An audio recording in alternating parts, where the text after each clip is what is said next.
నమస్తే. Shaft media acting course నటశిక్షణ కార్యక్రమానికి స్వాగతం. నేను మీ చిలకమరి నటరాజ్. ఈ మాడ్యూల్లో మనం మెథడ్ యాక్టింగ్ అంటే ఏంటి, అసలు దాని ప్రొసీజర్స్ ఏంటి, దానిని ప్రాపగేట్ చేసింది ఎవరు, దాని తర్వాత ఫాలో అయింది ఎవరు, వీటన్నిటి గురించి అవుట్లైన్ తెలుసుకోవడానికి ప్రయత్నం చేద్దాం. జనరల్గా కాన్స్టాంటిన్ స్టానిస్లవిస్కీ అని ఒక రష్యన్, ఆయన మాస్కో ఆర్ట్ థియేటర్ దానికి డైరెక్టర్గా చేశారు. చిన్నప్పటి నుంచి ఆయన నాటకాలంటే ఇష్టము, నటన అంటే ఇష్టము, నాటకాలని చూడడము, ఎనలైజ్ చేయడము ఇవన్నీ చేసేవాళ్ళు.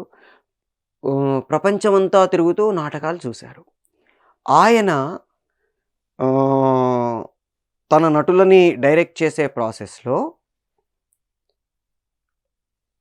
వాళ్ళకి యాక్టింగ్ నేర్పే ప్రాసెస్లో, వాళ్ళని నటులుగా తీర్చిదిద్దే ప్రాసెస్లో తన కాలంలో ఉండే నటులు చాలామంది ఫాలో అయిన టెక్నిక్స్ని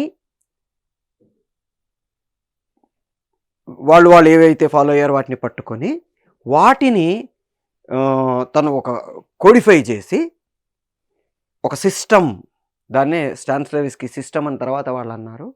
దాన్నే మెథడ్ యాక్టింగ్ అని కూడా అంటాము. మెథడ్ అంటే it's a process, scientific approach to the acting అని ఆయన దాన్ని మెథడ్ యాక్టింగ్ అని పేరు పెట్టాడు.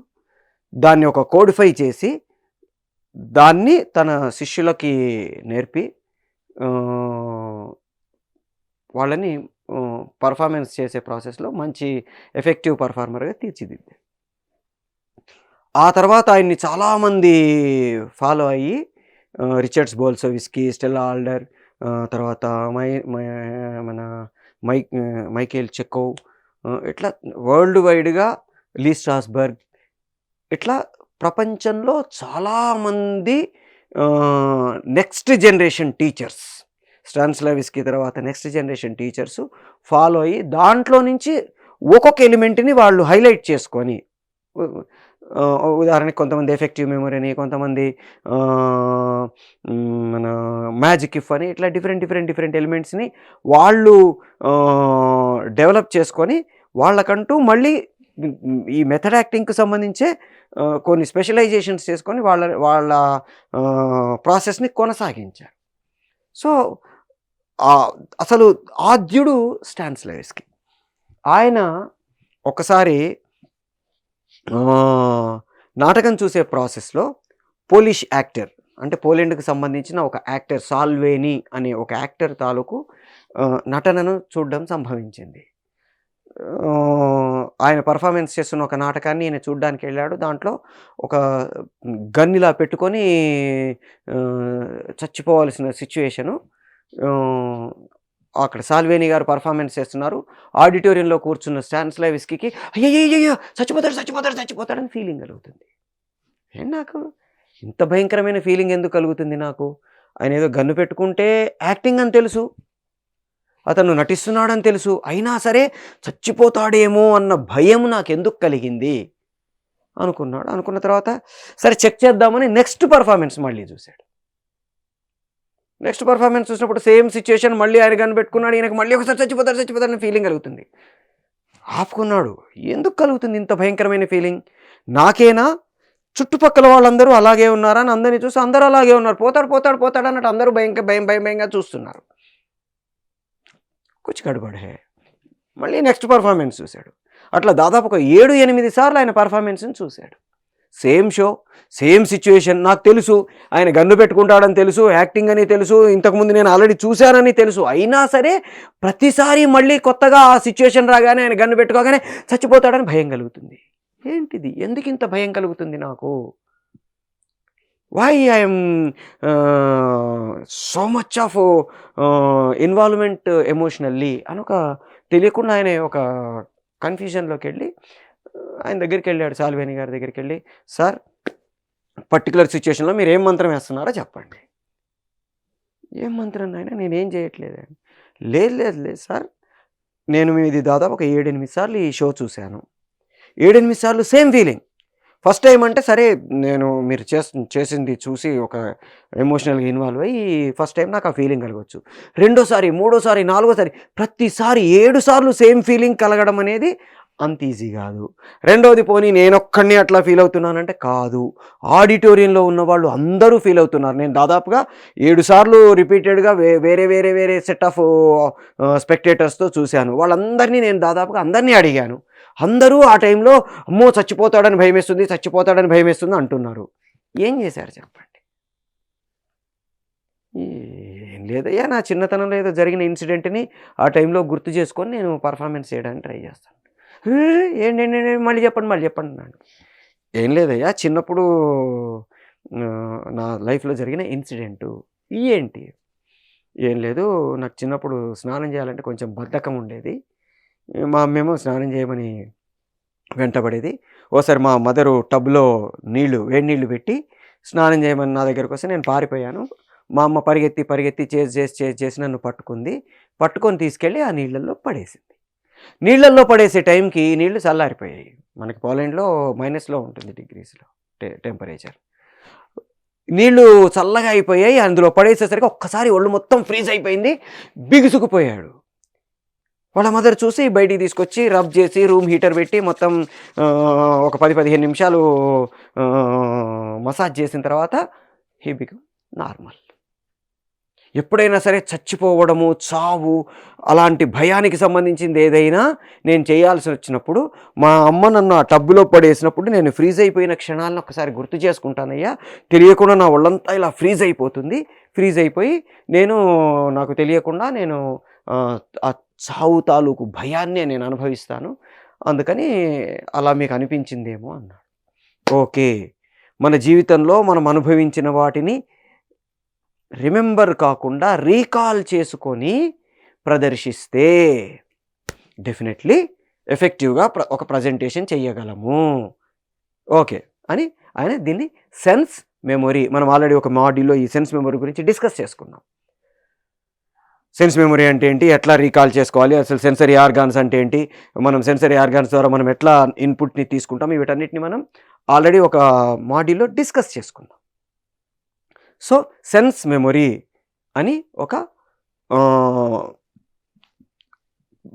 మెథడ్ని ఆయన కోడిఫై చేసి తన నెక్స్ట్ స్టూడెంట్స్ అందరికీ హీ స్టార్టెడ్ టు టీచ్. అట్లాగే మాస్కాట్ థియేటర్లో ద లోయర్ డెప్త్స్ అని మ్యాక్సిమ్ గోర్కీ గారి నాటకం చేయాల్సి వచ్చింది. దాన్ని రిహార్సల్స్ చేస్తున్నారు. రిహార్సల్స్ చూడ్డానికి ఆ కాలంలో ఉండే కొంచెం పెద్దవాళ్ళని, మ్యాక్సిమ్ గోర్కీ గారిని వాళ్ళని పిలిచారు. వాళ్ళు చూసి ఓకే అని వెళ్ళిపోయారు. ఓకే కాదు కదా, ఎఫెక్టివ్‌గా ఉండాలి కదా, డిఫరెంట్‌గా ఉండాలి కదా. ఏం చేయాలి అని ఆలోచించి లోయర్ డెప్త్ నాటకంలో మాస్కోలో ఉండే ఒక స్లమ్ ఏరియాలో ఉండే పీపుల్ తాలూకు లైఫ్ స్టైల్ ఆ నాటకం యొక్క కథాంశం. Let us do one thing అని చెప్పి తన యాక్టర్స్ అందరినీ తీసుకొని మాస్కోలో ఉండే ఒక స్లమ్ ఏరియాలో ఉండే ఒక మార్కెట్‌కు తీసుకొని వెళ్ళి చూడండి వాళ్ళని అన్నాడు. ఓకే. మార్నింగ్ నుంచి ఈవినింగ్ దాకా వాళ్ళు మాస్కాట్ థియేటర్‌లో మన మాస్కో స్లమ్ ఏరియాలో ఉండే మార్కెట్‌లో అమ్మేవాళ్ళని, కొనేవాళ్ళని అబ్జర్వ్ చేశారు. వాళ్ళు ఎలా మాట్లాడుతున్నారు, ఎలా కూర్చుంటున్నారు, ఎలా నిలబడుతున్నారో చూశారు. సాయంత్రం వచ్చినాక దాన్ని ఇంప్లిమెంట్ చేసి రిహార్సల్ చేశారు. ఏదో బెటర్‌గా ఉంది నిన్నటి మీద కొంచెం అనిపించింది. చలో పదండి అన్నాడు. ఒక 1 వీక్ టోటల్‌గా తన యాక్టర్స్ అందరినీ తీసుకొని మాస్కోలో ఉండే ఒక మార్కెట్‌కి వెళ్ళిపోయి అక్కడ ఉండే పబ్లిక్‌తో అబ్జర్వ్ చేయించి, వాళ్ళ బిహేవియర్స్‌ని అబ్జర్వ్ చేయించి, వాళ్ళ యాటిట్యూడ్స్, వాళ్ళు ఎలా బిహేవ్ చేస్తున్నారు, ఎలా కూర్చుంటున్నారు, ఎలా మాట్లాడుతున్నారు, ఎలా నిలబడుతున్నారు, ఎలా తింటున్నారు, ఇవన్నిటిని ఒక 1 వీక్ టోటల్‌గా వీళ్ళతోటి అబ్జర్వ్ చేయించి తీసుకొని వచ్చి రిహార్సల్ చేసి మళ్ళీ ఎవరైతే ఇంతకుముందు గైడెన్స్ కోసం పిలిచారో వాళ్ళని కూర్చోబెట్టి భలే ఉందయ్యా, మొన్న ఇంత బాలేదే అన్నారు. ఓకే అని చెప్పి దీన్ని ఇంకా కొంచెం బెటర్మెంట్ చేసి పర్ఫార్మెన్స్ చేశారు. ఈ లోయర్ డెప్త్ ప్రదర్శన మాస్కోలో ఒక సంచలనాన్ని సృష్టించింది. ఎందరో పెద్ద పెద్ద క్రిటిక్స్ వచ్చి ఆ పర్ఫార్మెన్స్‌ని మెచ్చుకున్నారు. రివ్యూస్ రాశారు. అది ఒక ఒక ప్రపంచ ప్రసిద్ధి చెంది ప్రపంచవ్యాప్తంగా ఒక మంచి ప్రశంసలను అందుకున్న నాటకంగా ఈ 'లోయర్ డెప్త్స్' పేరు తెచ్చుకుంది. ఏదో బావుంది అని చెప్పి తర్వాత ఆయన నెక్స్ట్ నాటకం బొగ్గు బావిలో పనిచేసే కార్మికుల మీద చేశారు. దానికోసం ఒక 3 నెలల పాటు తన యాక్టర్స్ అందరినీ తీసుకొనెళ్ళి బొగ్గు బావిలో పని చేయడం కోసం పెట్టేశారు. అక్కడే ఉండి, అక్కడే తిని, అక్కడే వాళ్ళతోటే పనిచేసి, వాళ్ళెలా తింటున్నారో వీళ్ళలాగే తింటూ, మొత్తం పడే కష్టాలన్నీ తెలుసుకొని, వాళ్ళతో పాటు బిహేవ్ చేసి, వాళ్ళు ఎట్లా మాట్లాడుతున్నారో అవన్నీ నేర్చుకొనొచ్చి, ఈ మాస్కాట్ థియేటర్‌లో ఆ బొగ్గుబావి గనుల కార్మికులకు సంబంధించిన నాటకాన్ని ప్రదర్శించారు. అదొక సెన్సేషన్ క్రియేట్ చేసింది. దాంతో అబ్జర్వేషన్ అని ఒక ఎలిమెంట్‌ని ఈ మెథడ్ యాక్టింగ్‌లో స్టార్ట్ చేశాడు. ఇట్లా డిఫరెంట్ ఎలిమెంట్స్‌ని ఆయన స్టార్ట్ చేసి కోడిఫై చేసి తను మన ఒక మెథడ్ యాక్టింగ్ అనే ఒక ప్రొసీజర్‌ని డెవలప్ చేశాడు. దాంట్లో మ్యాజిక్ ఇఫ్ అంటాము. అంటే ఇఫ్ ఐ వర్, ఒకవేళ ఈ సిట్యుయేషన్‌లో నేనే ఉంటే ఎలా బిహేవ్ చేస్తాను? ఎలా రియాక్ట్ అవుతాను? ఒకళ్ళు నన్ను చెంప మీద కొట్టారు. నిజ జీవితంలో నేను అక్కడుంటే ఫస్ట్ స్టెప్ ఇది. నేను అక్కడుంటే ఏం చేస్తాను? చెంప మీద కొడితే నేను సౌమ్యుడినైతే సరే కొట్టాడులే అని వెళ్ళిపోతాను. కోపం ఉన్నవాడినైతే లాగి ఇంకోటి నేను రివర్స్‌లో కొడతాను. 2 కాకుండా ఎందుకు కొట్టాడు వీడు అని ఆలోచించే పర్సన్ అయితే అలా ఆలోచిస్తాను. సో నేను ఆ పరిస్థితిలో ఉంటే ఎలా రియాక్ట్ అవుతాను? దీన్ని మ్యాజిక్ ఇఫ్ అంటాము. ఇఫ్ ఐ వర్, ఇది ఫస్ట్ స్టెప్. సెకండ్ స్టెప్, నాకు కొన్ని క్యారెక్టర్‌కి డైమెన్షన్స్ ఇచ్చారు. ఆ డైమెన్షన్స్ ఉన్న క్యారెక్టర్ నేనై ఆ సిచ్యుయేషన్‌లో నేనుంటే, ఇది సెకండ్ స్టెప్. ఫస్ట్ స్టెప్‌లో నేనుంటే, నార్మల్‌గా నటరాజు అనేవాడు అక్కడ ఉంటే ఏం చేస్తాడు? రెండవది, ఆ సిచ్యుయేషన్‌లో నటరాజు అనేవాడు కాకుండా నటరాజుకి ఏదైతే క్యారెక్టరు డైమెన్షన్స్ ఇచ్చారో వాడుంటే ఎలా బిహేవ్ చేస్తాడు? దీనివల్ల న్యాచురల్ బిహేవియర్ అలవాటవుతుంది. ఇది ఒక ఎలిమెంట్‌ని ఆయన యాడ్ చేయడం జరిగింది. అట్లాగే ఎమోషనల్ మెమొరీ లేదా ఎఫెక్టివ్ మెమొరీ అంటాం. అంటే ఒక నటుడు తన నిజ జీవితంలో అనుభవించిన ఎమోషన్స్‌ని రీకాల్ చేసి రీప్రొడ్యూస్ చేయడాన్ని ఎమోషనల్ మెమొరీ అంటాం. దీన్ని మనం ఎమోషనల్ మెమొరీ గురించి మనం ఒక ఫుల్ ఫ్లెడ్జ్డ్ మాడ్యూల్‌లో డిస్కస్ చేసుకున్నాం. ఎమోషనల్ మెమొరీలో ఉండే స్టేజెస్ ఏంటి? అసలు ఎమోషన్స్ అంటే ఏంటి? వాటిని మనం మెమరైజ్ చేసుకున్నప్పుడు ఎట్లా రియాక్ట్ అవుతాము? వీటన్నిటికి సంబంధించి మనం ఒక మాడ్యూల్‌లో డిస్కస్ చేసుకున్నాం. డీటెయిల్డ్‌గా మాట్లాడుకున్నాం. సో ఎమోషనల్ మెమొరీలో ఉండే స్టేజెస్ ఏంటి? డిఫరెంట్ స్టేజెస్ ఉంటాయి. అసలు original experience, present situation, original experience నుంచి ఈ ప్రెజెంట్ సిచ్యుయేషన్‌కి ఉండే కన్వర్షను, ట్రాన్స్‌ఫర్మేషన్ ఆఫ్ ది ఎమోషన్సు, ఇలా మొత్తం ఆ స్టేజెస్ అన్నీ మనము పట్టుకొని పర్ఫార్మెన్స్ చేయగలిగితే ఎమోషనల్ మెమొరీలో ట్రెమెండస్‌గా పర్ఫార్మెన్స్ చేయగలుగుతాము. ఎఫెక్టివ్‌గా ప్రజెంట్ చేయగలుగుతాము. న్యాచురల్‌గా ప్రజెంట్ చేయగలుగుతాము. ఆ ఎమోషన్స్‌ని యాజ్ ఇట్ ఈజ్‌గా మన లైఫ్‌లో ఎట్లా అనుభవించామో వాటిని ఇక్కడ రీప్రొడ్యూస్ చేయగలుగుతాము అని ఆయనే ఒక మాడ్యూల్‌ని స్టార్ట్ చేసి ఎమోషనల్ మెమొరీ అని యాడ్ చేసుకున్నాడు. అట్లాగే యాక్చువల్‌గా యాక్టర్స్ టూల్స్ అంటాము. అంటే మన బాడీ, మన వాయిస్, మన మైండ్, ఈ 3 మన టూల్స్. ఈ 3 టూల్స్‌ని మనం ప్రిపేర్ చేసుకోవడం 70% ఆఫ్ ది యాక్టర్స్ ట్రైనింగ్ అంటాడు స్టాన్స్లైవ్స్కీ. అంటే ఇప్పుడు ఉదాహరణకి బాడీకి ఏం కావాలి? బాడీకి ఫ్లెక్సిబిలిటీ కావాలి. తర్వాత ఫిట్‌నెస్ కావాలి. వీటి గురించి మనం ఆల్రెడీ మన టూల్స్ ఆఫ్ యాక్టర్ గురించి మాట్లాడుకున్నప్పుడు ఒకసారి మాట్లాడుకున్నాం.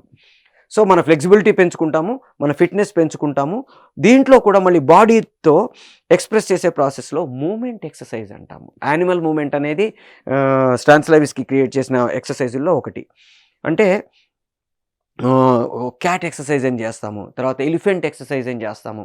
ఇవన్నీ కూడా మన బాడీని ఫ్లెక్సిబుల్‌గా ఉంచడానికి, తర్వాత రిలాక్స్డ్‌గా ఉంచడానికి చేసే ప్రాసెస్. జనరల్‌గా మీరు ఎప్పుడైనా పిల్లిని అబ్జర్వ్ చేస్తే అది తన బాడీ ఇలా ఉన్న బాడీని ఇలా అని ఇలా ఒళ్ళు విరుచుకునే ప్రాసెస్‌లో ఇలా ఒళ్ళు విరుచుకుంటుంది. అంటే నడుముని ఇలా పైకి లేపుతుంది.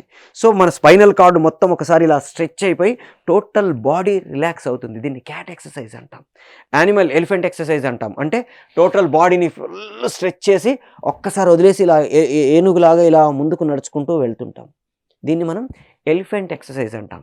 ఇవి ఫిజికల్‌గా మనం రిలాక్స్ కావడానికి అవసరమైన ఎక్సర్సైజులు ఇలాంటి వాటిని కూడా కొన్ని ఆయన యానిమల్ మూమెంట్ అని తర్వాత యూజ్ చేశాడు. యానిమల్ మూమెంట్‌లో 2 రకాలు అంటే ఫిజికల్‌గా మనం ఎక్స్‌ప్రెస్ చేసే ప్రాసెస్ ఒకటి.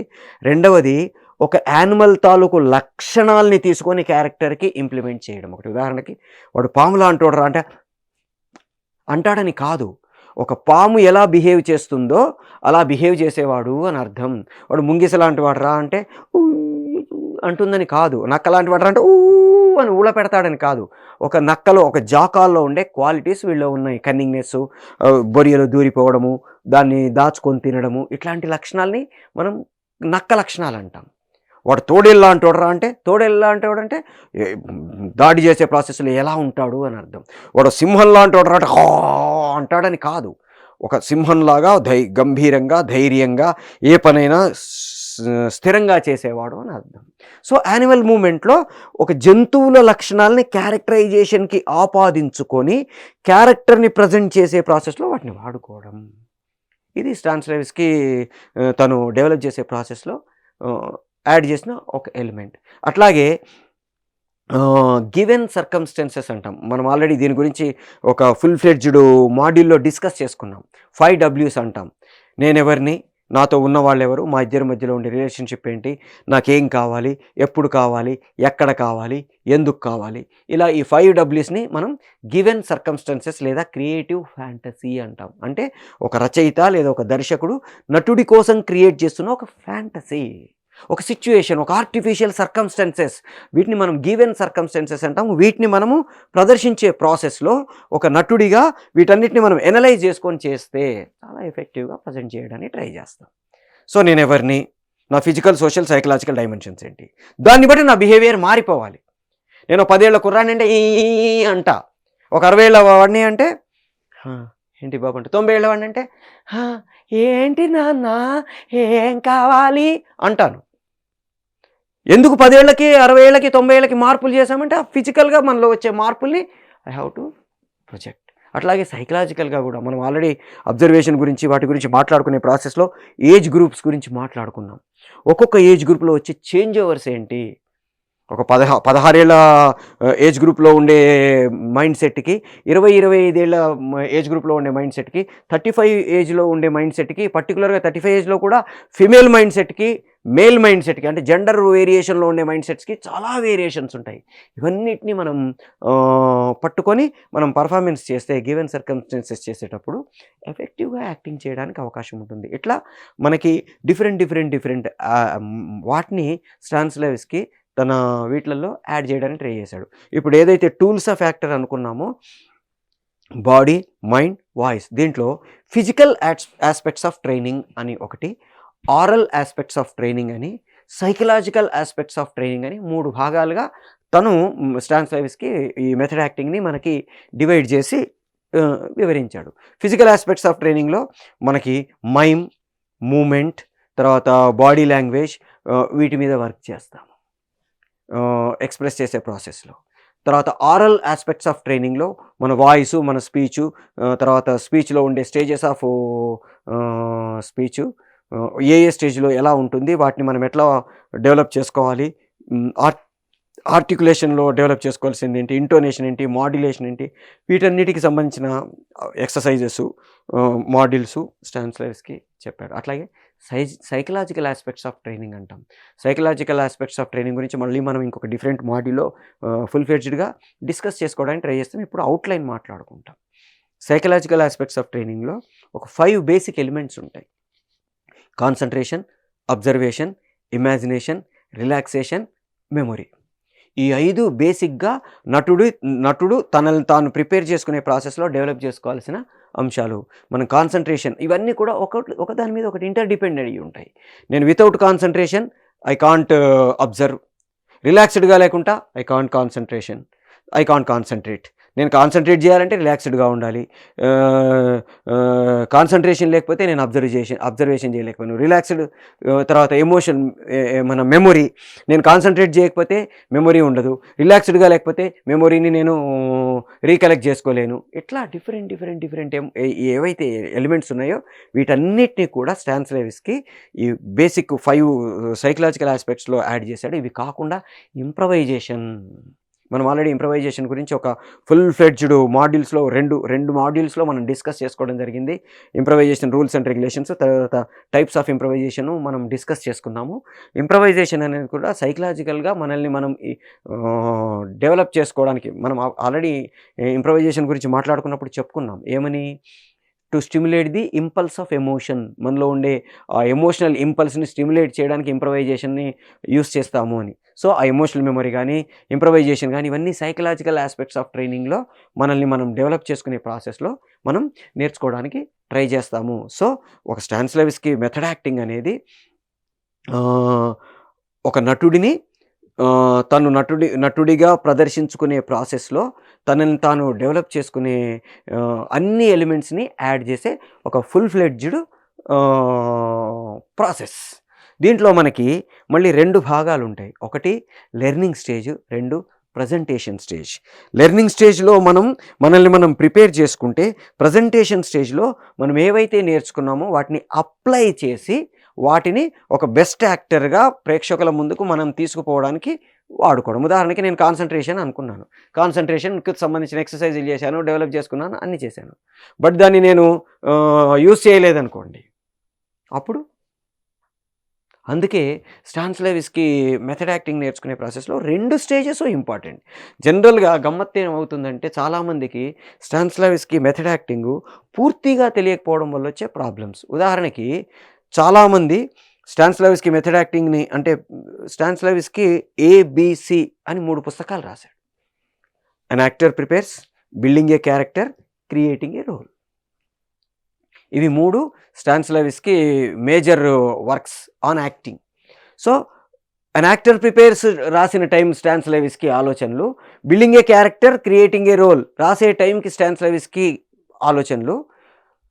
ఆయన ఆలోచన విధానంలో వచ్చిన మార్పులే కాకుండా అవి రాసే ప్రాసెస్. ఉదాహరణకి అన్ యాక్టర్ ప్రిపేర్స్ అనేది యాక్టర్స్ లెర్నింగ్ స్టేజ్కి సంబంధించింది. దాంట్లో స్టానిస్లావిస్కీ ఏం చెప్తాడు? ప్రేక్షకుడితో నీకు సంబంధం లేదు, ప్రేక్షకుడిని పట్టించుకోని అవసరం లేదు, ఒక యాక్టర్గా నీది నువ్వు చేసుకుంటూ వెళ్తే చాలు, ప్రేక్షకుడు ఏమవుతాడో నీకు సంబంధం లేదు, వాడితో నీకు అసలు ఎలాంటి టచ్ అవసరం లేదు అనేది అన్ యాక్టర్ ప్రిపేర్స్ పుస్తకంలో ఉంటుంది. అదొకటే చదివిన వాళ్ళు ఏమనుకుంటారు? స్టానిస్లావిస్కీ ప్రేక్షకులతో సంబంధం లేదన్నాడు, ప్రేక్షకులతో నాకు సంబంధం లేకుండా నా పని నేను ఎడిదిరిగి చేయొచ్చు, ఎడిదిరిగైనా చేయొచ్చు అనుకుంటారు. ఆయన ఆ ప్రాసెస్లో ఎందుకు చెప్పాడు అనేది తెలుసుకోవాలి.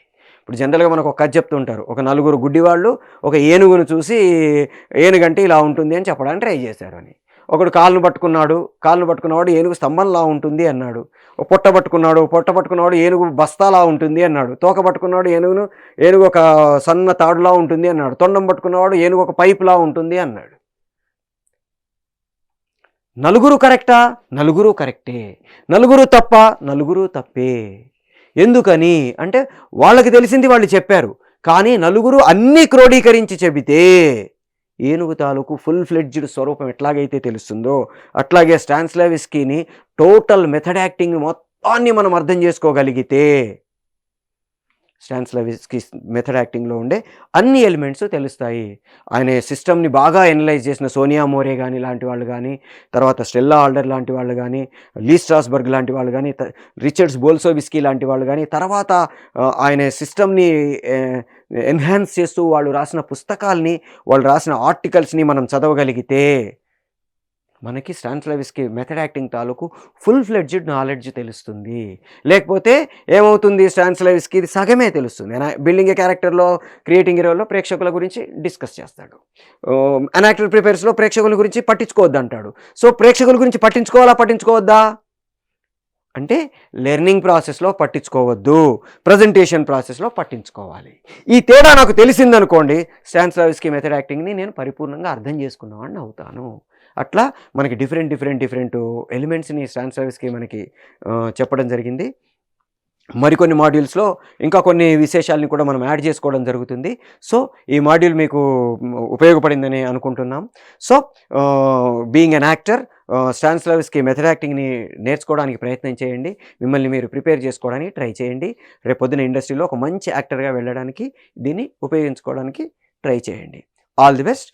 షాఫ్ట్ మీడియా మీకు డిఫరెంట్ కోర్సెస్ని అందజేస్తుంది. షాఫ్ట్లో మీకు యాక్టింగ్ కోర్స్తో పాటు డైరెక్షను, సినిమాటోగ్రఫీ, ఎడిటింగు, తర్వాత యానిమేషన్, తర్వాత రేడియో జాకింగు, న్యూస్ రీడింగు, యాంకరింగు, ఇట్లాంటి డిఫరెంట్ కోర్సెస్ ఉన్నాయి. అవి కూడా diploma courses, medium courses, professional courses ఉన్నాయి. సో మీకు ఏ కోర్స్ కావాలనుకున్నా కింద డిస్క్రిప్షన్ బాక్స్లో ఉండే కాంటాక్ట్ నెంబర్స్ని మీరు కాంటాక్ట్ చేయొచ్చు. డిఫరెంట్ కోర్సెస్ని అవైల్ చేయొచ్చు. నేర్చుకోవడానికి ప్రయత్నించండి. టెక్నికల్గా, తర్వాత పర్సనల్గా మిమ్మల్ని మీరు ఇంప్రూవ్ చేసుకొని ఇండస్ట్రీలో ఒక మంచి అద్భుతమైన యాక్టర్సా, డైరెక్టర్సా, సినిమాటోగ్రాఫర్సా, వాట్ ఎవర్ మీకు నచ్చిన ప్రొఫెషన్లో మిమ్మల్ని మీరు ఎఫెక్టివ్గా ప్రజెంట్ చేసుకోవడానికి, మిమ్మల్ని మీరు ఎఫెక్టివ్గా ప్రూవ్ చేసుకోవడానికి ప్రయత్నం చేయండి. All the best. అంతవరకు సెలవు. మీ చిలకమర్రి నటరాజ్.